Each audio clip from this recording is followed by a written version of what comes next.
தமிழ்நாடு பற்றிய சுவாரஸ்யமான உண்மைகள். இந்தியாவின் தென்கிழக்கு பகுதியில் அமைந்துள்ள தமிழ்நாடு அதன் வளமான கலாச்சாரம் மற்றும் பாரம்பரியத்திற்காக பிரபலமான கடற்கரை மாநிலமாகும். அதன் கோயில்கள் முதல் அதன் கலை மற்றும் உணவு வகைகள் வரை தமிழ்நாடு ஒரு கலாச்சாரம் நிறைந்த மாநிலமாகும். இது சுற்றுலா பயணிகளுக்கு ஏராளமான இடங்களை வழங்குகிறது. இது இந்தியாவின் மிகவும் தொழில்மயமான மாநிலங்களில் ஒன்றாகும். இது ஒரு செழிப்பான பொருளாதாரத்துடன் உள்ளது. தமிழகத்தை பற்றிய உங்களுக்கு தெரியாத சில சுவாரஸ்யமான உண்மைகள். 1. எஞ்சியிருக்கும் பழமையான செம்மொழியான தமிழின் தாயகம். தமிழ் தென்னிந்தியாவில் 2000 ஆண்டுகளுக்கும் மேலாக பேசப்படும் ஒரு செம்மொழி. இது பிராமியில் இருந்து பெறப்பட்ட பழமையான எழுத்து முறைகளில் ஒன்றாகும். தமிழில் அறியப்பட்ட ஆரம்பகால கல்வெட்டுகள் கிமு 3ஆம் நூற்றாண்டைச் சேர்ந்தவை. பழங்கால இதிகாசங்கள் முதல் நவீன நாவல்கள் வரையிலான படைப்புகளுடன் தமிழ் இலக்கியம் நம்ப முடியாத அளவிற்கு செழுமையும் பன்முகத்தன்மையும் கொண்டது. இது தமிழ்நாட்டின் உத்தியோகபூர்வ மொழியாகவும் இலங்கை, மலேசியா மற்றும் சிங்கப்பூரில் உள்ள முக்கிய மொழிகளில் ஒன்றாகும். இந்திய யூனியன் பிரதேசமான புதுச்சேரியின் அதிகாரப்பூர்வ மொழியாகவும் தமிழ் உள்ளது. 2. 38,000க்கும் மேற்பட்ட கோயில்களுடன் இது ஒரு பிரபலமான யாத்திரை தலமாகும். தமிழ்நாடு அதிக எண்ணிக்கையிலான இந்து கோவில்களை கொண்டுள்ளது. இது இந்துக்களுக்கு ஒரு பிரபலமான யாத்திரை தலமாக உள்ளது.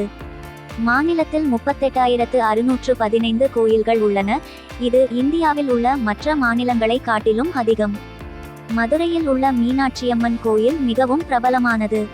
இந்த கோவில் மீனாட்சி தேவியை மதிக்கிறது. அவர் இந்து தெய்வமான பார்வதியின் வடிவமாகும். மற்ற குறிப்பிடத்தக்க கோவில்களில் தஞ்சாவூரில் உள்ள பிரகதீஸ்வரர் கோவில், மகாபலிபுரத்தில் உள்ள கடற்கரை கோவில் மற்றும் ராமேஸ்வரத்தில் உள்ள ராமநாத சுவாமி கோவில் ஆகியவை அடங்கும். ராமநாத சுவாமி கோயிலின் வண்ணமயமான நடைபாதை உலகிலேயே மிக நீளமானதாக கருதப்படுகிறது. தமிழ்நாட்டில் கோயில்கள் மற்றும் பாரம்பரிய தலங்களை மையமாக கொண்ட பல சுற்றுப்பயணங்களை வழங்குகிறது.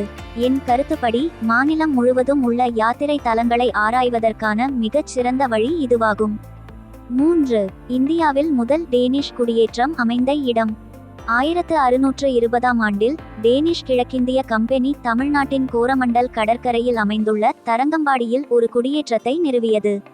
இது இந்தியாவின் முதல் டேனிஷ் குடியேற்றமாகும். இது விரைவில் ஒரு வளமான வர்த்தக நிலையமாக மாறியது. டேனிஷ் குடியேற்றம் 1845இல் பிரிட்டிஷ் கிழக்கிந்திய கம்பெனிக்கு விற்கப்படுவதற்கு முன்பு கிட்டத்தட்ட 225 ஆண்டுகள் செழித்தது. இன்று தரங்கம்பாடி அதன் காலனித்துவ கால கட்டிடங்கள் மற்றும் கோட்டைகளுக்கு பிரபலமான சுற்றுலா தலமாக உள்ளது. 4. இந்தியாவின் இரண்டாவது நீளமான கடற்கரை. தமிழ்நாடு 1076 கிலோமீட்டர் நீளமுள்ள கடற்கரையை கொண்டுள்ளது. இது இந்தியாவின் எந்த மாநிலத்திலும் இல்லாத இரண்டாவது மிக நீளமான கடற்கரையாகும். அமைதியான மற்றும் அமைதியான உப்பங்கழியில் இருந்து சென்னையின் பரபரப்பான கடற்கரைகள் வரை மாநிலமானது பல்வேறு வகையான கடற்கரைகளை கொண்டுள்ளது. கன்னியாகுமரி, மகாபலிபுரம், மணப்பாடு மற்றும் பாண்டிச்சேரி போன்ற கடற்கரையோரத்தில் பல பிரபலமான மற்றும் ஆஃப்-பீட் சுற்றுலா தலங்களையும் மாநிலம் கொண்டுள்ளது. 5. உலகின் இரண்டாவது பெரிய சதுப்புநில காடு. தமிழ்நாட்டின் கடலூர் மாவட்டத்தில் அமைந்துள்ள பிச்சாவரம் சதுப்புநில காடுகள் உலகின் இரண்டாவது பெரிய சதுப்புநில காடு ஆகும். 1100 ஹெக்டேர் பரப்பளவை கொண்ட இந்த வனத்தில் ஏராளமான தாவரங்கள் மற்றும் விலங்கு இனங்கள் உள்ளன. பிச்சாவரத்தின் சதுப்புநில கால்வாய்கள் வழியாக கயாக் செய்யவும், படகு சவாரி செய்யவும், பறவைகளை பார்க்கவும் இது ஒரு சுற்றுலா தலமாகும். 6. பாரம்பரிய நடன வடிவமான பரதநாட்டியத்தின் பிறப்பிடம். பரதநாட்டியம் என்பது தமிழ்நாட்டில் தோன்றிய ஒரு பாரம்பரிய நடன வடிவமாகும். இது இந்தியாவின் பழமையான மற்றும் மிகவும் பிரபலமான நடன வடிவங்களில் ஒன்றாகும். கை அசைவுகள் மற்றும் கால் அசைவுகள், அதேபோல் வெளிப்படையான முகபாவங்கள் ஆகியவை இந்த நடன வடிவத்தின் சில சிறப்பியல்புகளாகும். தென்னிந்தியாவின் பாரம்பரிய இசை வடிவமான கர்நாடக இசை பரதநாட்டிய நிகழ்ச்சிகளுக்கு ஒரு பொதுவான துணையாகும். 7. Over 2000 years of jallikattu celebrations. தமிழகத்தில் ஜல்லிக்கட்டு காளைகளை அடக்கும் திருவிழா ஜனவரி மாதம் நடைபெறுகிறது. 2000 ஆண்டுகளுக்கும் மேலாக நடைபெறும் இந்த திருவிழா உள்ளூர் மக்களிடையே பிரபலமான சுற்றுலா அம்சமாகும். திருவிழாவில் காளைகளை கூட்டமாக விடுவதும் பங்கேற்பாளர்கள் காளைகளின் கொம்புகளை பிடித்து அடக்குவதும் அடங்கும். 8. 12 ஆண்டுகளுக்கு ஒருமுறை பூக்கும் குறிஞ்சி மலர்கள். குறிஞ்சி மலர்கள் கொடைக்கானலின் மலைப்பகுதிகளில் வளரும். இந்த பூக்கள் ஒவ்வொரு 12 வருடங்களுக்கும் பூக்கும். அவை சில வாரங்கள் மட்டுமே நீடிக்கும். அடுத்த 2030 இல் பூக்கும் என எதிர்பார்க்கலாம். இந்த பூக்கள் பூக்கும் போது கொடைக்கானல் மலைகள் அழகான நீல நிறமாக மாறும். 9. காஞ்சிபுரம் பட்டு வரலாறு இந்து புராணங்களில் இருந்து வருகிறது. காஞ்சிபுரம் பட்டு என்பது தமிழ்நாட்டின் காஞ்சிபுரம் நகரத்தில் இருந்து உருவான நெய்த பட்டு வகையாகும். காஞ்சிபுரம் பட்டு துணிகளை உருவாக்கும் நெசவாளர்கள் கடவுளுக்கு துணிகளை உருவாக்குவதில் பெயர் பெற்ற நெசவாளரான மார்க்கண்டாவின் வழித்தோன்றல்கள்.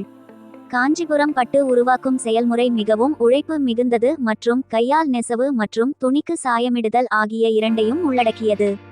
இந்த துணியின் பணக்கார நிறங்கள் மற்றும் சிக்கலான வடிவங்கள் அதை மிகவும் விரும்புகின்றன. 10. மகாபலிபுரத்தின் பழமையான சிற்பங்கள். மகாபலிபுரத்தின் பழங்கால சிற்பங்கள் 7 மற்றும் 8ஆம் நூற்றாண்டுகளில் கிரானைட் கற்களால் செதுக்கப்பட்ட ஒற்றைக்கல் அமைப்புகளின் தொகுப்பாகும். இந்த சிற்பங்கள் இந்து புராணங்களின் காட்சிகளை சித்தரிக்கின்றன மற்றும் அவை ஒரு பிரபலமான சுற்றுலா தலமாகும். இந்த சிற்பங்களில் மிகவும் பிரபலமானது கடற்கரை கோயில். இது இந்தியாவில் எஞ்சியிருக்கும் மிக பழமையான கோயில்களில் ஒன்றாகும். அறிவுள்ள வழிகாட்டியுடன் வேர்டியோ கைட் இலிருந்து காஞ்சிபுரம் மற்றும் மகாபலிபுரத்திற்கு நீங்கள் ஒரு தனிப்பட்ட பயணத்தை மேற்கொள்ளலாம். நீங்கள் முதன்முறையாக சென்றால் அவர்களின் வரலாற்றை பற்றி மேலும் அறிய இதுவே சிறந்த வழியாகும். 11. ஹிக்கின்பாதம்ஸ் இந்தியாவில் எஞ்சியிருக்கும் மிக பழமையான புத்தக கடை. ஹிக்கின்பாதம்ஸ் என்பது 1844ஆம் ஆண்டு மெட்ராஸில், இப்போது சென்னை, நிறுவப்பட்ட ஒரு புத்தக கடையாகும். இது இந்தியாவில் எஞ்சியிருக்கும் மிக பழமையான புத்தக கடையாகும். அது இன்றும் செயல்பட்டு வருகிறது. ஹிக்கின்பாதம்ஸ் உள்ளூர் மற்றும் சுற்றுலா பயணிகளுக்கு ஒரு பிரபலமான இடமாகும். அவர்கள் அதன் பெரிய புத்தகங்களை உலாவ வருகிறார்கள். 12. ஊட்டியில் ஸ்னூக்கர் கண்டுபிடிக்கப்பட்டது. மலைகளின் ராணி என்று அழைக்கப்படும் ஊட்டி தமிழ்நாட்டின் பிரபலமான சுற்றுலா தலமாகும். 1875ஆம் ஆண்டு ஊட்டியில் ஸ்னூக்கர் கண்டுபிடிக்கப்பட்டது என்பது பலருக்கு தெரியாது. இது இப்போது உலகம் முழுவதும் விளையாடப்படும் பிரபலமான விளையாட்டாக உள்ளது. அப்போதைய தமிழக ஆளுநராக இருந்த சர் நெவில் சேம்பர்லைன் இந்த விளையாட்டை கண்டுபிடித்தார். 13. நீலகிரி மலை எனப்படும் தமிழ்நாட்டின் மேற்கு தொடர்ச்சி மலையின் பகுதி. நீலகிரி மலை என்பது மேற்கு தொடர்ச்சி மலையின் ஒரு பகுதியாக தமிழ்நாட்டின் வழியாக செல்கிறது. இந்த பகுதியில் ஏராளமான தாவர மற்றும் விலங்கு இனங்கள் மற்றும் இந்தியாவின் பழமையான பாறைகள் சில உள்ளன. நீலகிரி மலை அதன் அழகிய காட்சிகள் மற்றும் மலையேற்ற பாதைகளுக்காக ஒரு பிரபலமான சுற்றுலா தலமாகவும் உள்ளது.